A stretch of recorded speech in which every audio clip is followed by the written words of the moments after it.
Everything you think you know about football greatness changes the moment the World Cup begins.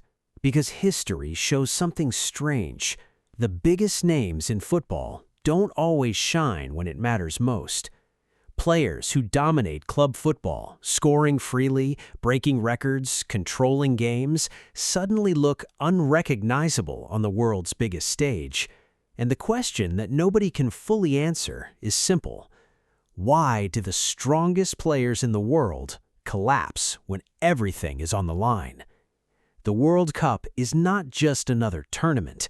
It is the most intense pressure environment in all of football.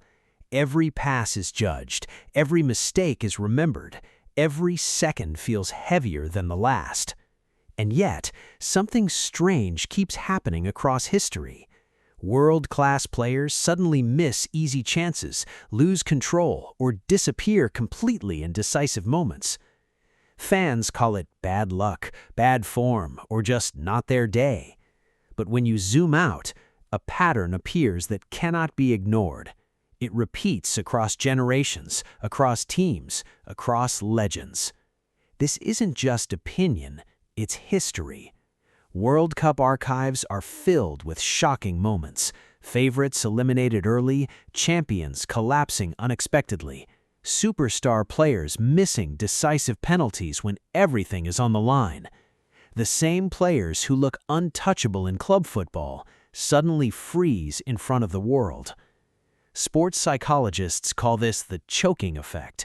It happens when performance breaks down, not because skill is missing, but because the mind starts interfering with automatic action.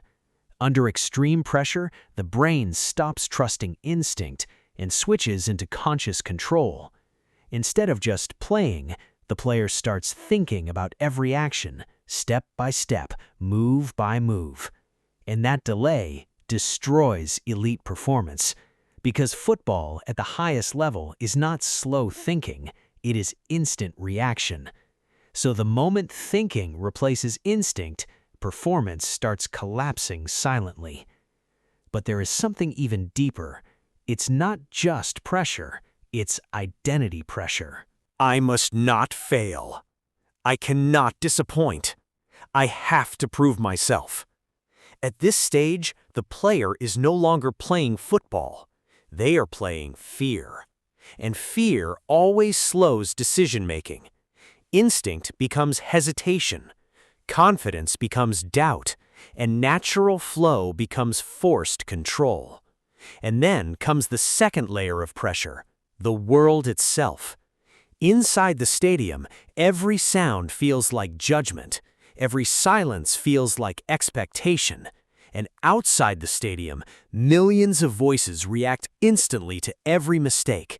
Social media turns one moment into a permanent memory, and national expectation turns a game into responsibility for an entire country.